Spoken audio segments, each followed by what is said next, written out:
Welcome to Kanpai Planet. I'm Mac, down in Kagoshima, visiting the Mars Tsunuki Distillery. And at Aloha Whisky Bar in Tokyo to check out the distillery's biggest release to date, the Tsunuki 2022 edition. Mars are a familiar name to many Japanese whiskey fans.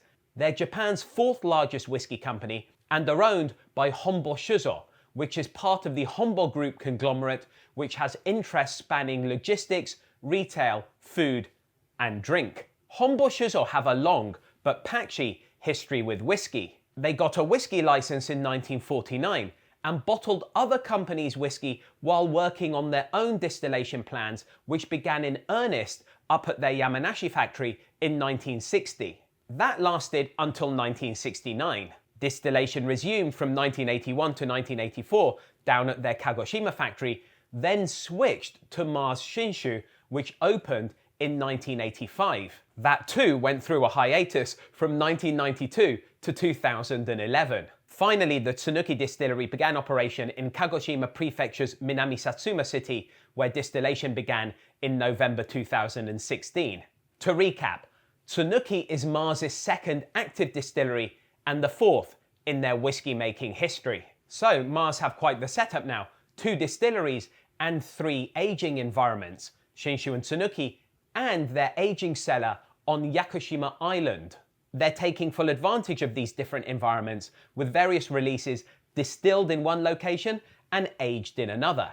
Hombo Shuzo chose Minami Satsuma City for the Tsunuki Distillery because, well, it's their home. It's where they started their shochu business, and the climate down there is very different from that up in the mountains of Nagano Prefecture, where Mars Shinshu is located. In fact, when looking at the production portfolios of companies that own multiple whiskey distilleries in Japan, Shinshu and Tsunuki are the furthest apart. Tsunuki is part of the global trend of warmer climate whiskey, with significant temperature differentials between summer and winter, and even within any given day. The Kagoshima climate absolutely plays a factor in production.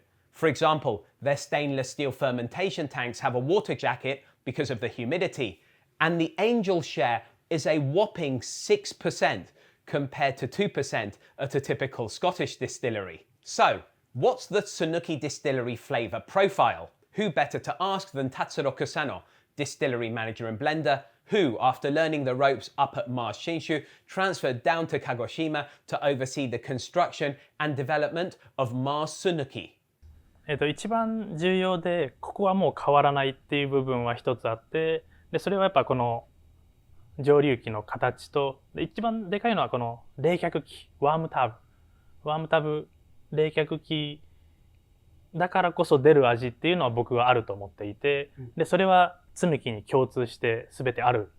やっぱりヘビーで深みがあって厚みがある。でそれ以外のいろんな、発酵由来だったり樽由来に出てくるいろんな香りっていうのは、本当にこの5年間経っても未だにまだ新しいことをチャレンジしようとして、今年もいろんなことを挑戦するんですけど、それ以外の原料だったり発酵由来から来る香りっていうのは、まだTsunukiはこういうものだっていうのを決めたくないので、いろいろ試して、これこそTsunukiだっていうのをそこは探しつつ、ただ根底にはこのワームタブっていうところから来る主質があって、そこの組み合わせを今いろいろ試しているような段階ですかね。Their pot still design and the fact that their spirit still is only occasionally cleaned after distillation are part of their moves to produce a more robust spirit. How would Kusano-san characterize the differences between Tsunuki and Shinshu? 信州ディスティラリーのコンセプトがクリーン&リッチですごく綺麗で、飲んでいて本当にスムーズに飲める。でそれはやっぱ仕込み水からも来るし、環境で熟成されるからこそ来るような主質を駒ヶ岳は目指してそれを作り込んでいて、でTsunuki蒸留所はやっぱりそうではなく、すごくホットなとてもあったかい環境なので、信州と同じような原酒を作ってしまうと、それこそ環境に負けてしまう。でやっぱり信州と違うものを作るっていうのはまず大前提にあって、でそれがコンセプトとしてはディープ&エネルギッシュっていうコンセプトがあって、でそれを実現できる窯もあるし、あとはこの仕込みや発酵を通してそのディープ&エネルギッシュをどう表現するかっていうのを模索してるんですけど、今の段階でそこのクリーン&リッチとディープ&エネルギッシュっていうのは駒ヶ岳エディションでツヌキのエディションが出るんですけど、それを飲み比べていただければその差は結構しっかりわかるんじゃないかなと思います。Whisky fans have been able to closely track the development of this Tsunuki character. Various new pots and new makes were released before their first single malt, Tsunuki the First, which came out in April 2020. This was followed by their second single malt general release, Tsunuki Peated, in January 2021. There have been some special editions as well. For example, some bottles available through the Furusato Noze system, which you could access by paying your local tax to Minami Satsuma City. All of that brings us to this, the Tsunuki 2022 edition, which was released on the 18th of January 2022. It's the largest release from the distillery so far, 35,800 bottles. Roughly half of that allocation is for Japan and the rest for overseas. It costs 8,580 yen after tax, about $75 US, and that'll get you 700 milliliters of 50% ABV, natural color, non-chill filtered, real Japanese whiskey. The kanji here say Tsunuki, and there's a photo of the distillery on the label and on the box. I took a photo from the same spot when I was down there. There's no age statement on the bottle, but the whiskies in here were distilled in Tsunuki's first and second seasons of operation. That's 2016 to 17 and 2017 to 18. And the oldest components in here are 4 years and 5 months old. Part of the fun of setting up a new distillery is experimentation. For example, as well as the more regular malts, chocolate malts have been used here, which tend to be on the lighter side of the roasted malt spectrum. And this bottle contains whiskies made with 6 different yeasts. And Kusano-san explained to me some of the motivation behind that. 香りに関して言うと、それこそ様々な取り組みをしているので、酵母が変わったり、マッシングの方法を変えたりっていうことによって、本当にもろみの状態での香り成分っていうのは全然変わっちゃうので、ニューポットにした時も全然別の原酒ができたなって香りでは感じるんですけど、ただそのバラエティも将来的にはツヌキのブレンドにすごく役立つと思うので、そこはいろいろ試しつつ、でも根底にある味わいっていうのは変わらずすごく重みがあるヘビーな美味しいウイスキーができてますよ。はい。いいね。It's lightly peated around 8 ppm, and the component whiskies in here have been primarily aged in refill bourbon barrels, which are used to add some thickness and umami to proceedings. Alongside this, you've got some American white oak, puncheon and hogshead whiskies, as well as some parts aged in rum and cognac casks, which have helped integrate this all together. There's also some sherry cask aged liquid in here. Interestingly, some of those sherry casks may not have cut it as a single cask release, but Kusano-san has still used them to add some depth to the single malt.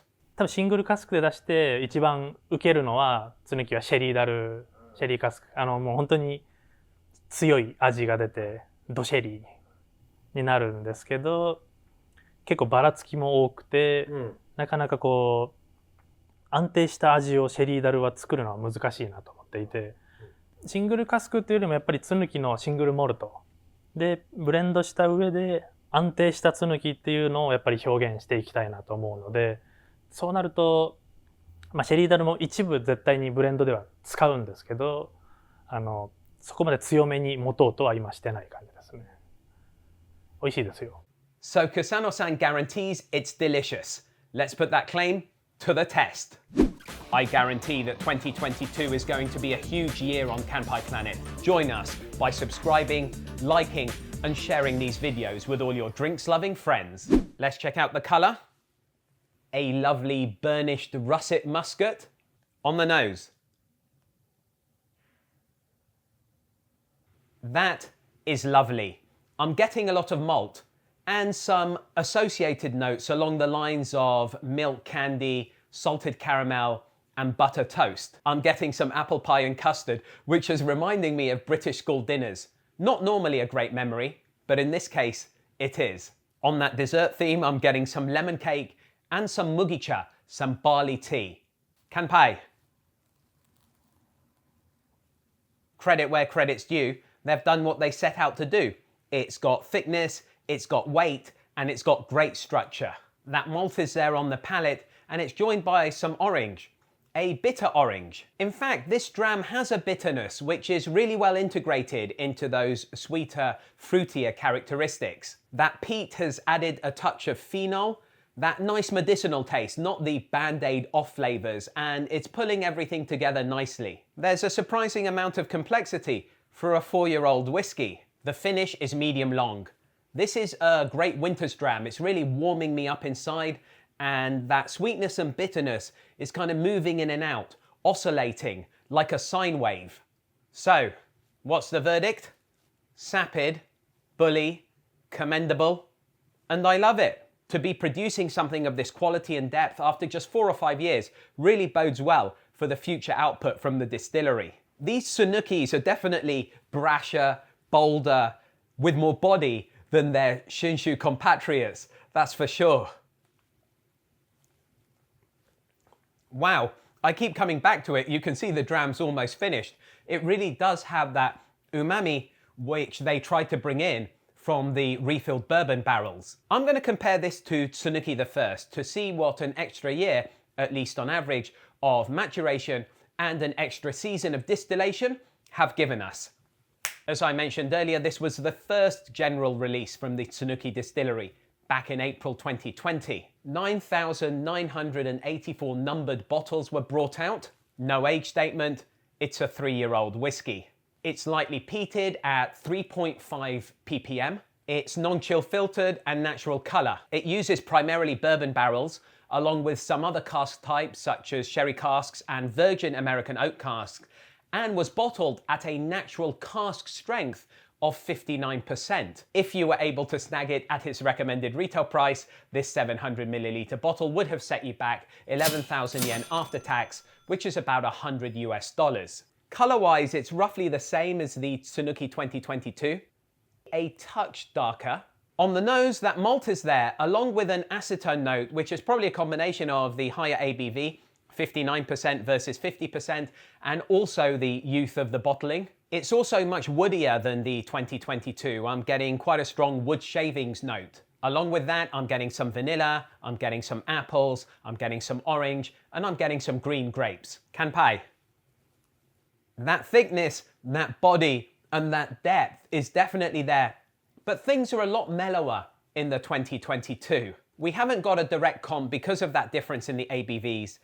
The acetone is much more integrated on the palate than it is on the nose. There is some sweetness here. I'm really loving this cocktail sugar note, and there's some fruit that I found on the palate as well, which has been characteristic of all the Tsunuki releases I've tried so far, but not as pronounced as in the 2022. The finish is roughly the same length as the 2022, but it's spicier and more bitter. I'm getting a decent amount of oak there, along with some nuts, some almonds, and some pistachios. Head to head, I have to give it to the 2022. I really loved, and still love, Tsunuki the First. It was a fantastic first release, and it really put them on the map. Part of that exciting wave of new Japanese distilleries. And it got me excited for the potential of Kagoshima whiskey, which has been borne out not just at Tsunuki, but at the nearby Kanosuke Distillery. And I do love the body that comes with the 59% natural cask strength. However, with the 2022, that extra year of distillation and maturation has given Kusano-san more toys to play with, and he's done a fantastic job with them. The foibles of youth have been ironed out to give us more of what we've come to expect from the Tsunuki Distillery. That sweetness, that fruit, and that thickness all layered together. So, if you find a bottle of Tsunuki 2022 on the shelves, should you buy it? I think you should. Outside of the big 3 whiskey companies, 8,000 yen has pretty much become the entry point for anything that can be called real Japanese whiskey, regardless of age. We've just got to accept that or not buy the stuff at all. Given that, if you're prepared to pay the price, you won't be disappointed. It's a delicious dram, and the size of the release, combined with the fact that Mars are still somewhat under the radar, means you've got a decent chance of acquiring one if you want it. If you can't or won't, definitely try it in a bar. A fantastic start to 2022 from the Tsunuki Distillery. I'm already looking forward to what's in store from them in 2023 and beyond. Until next time, Kanpai!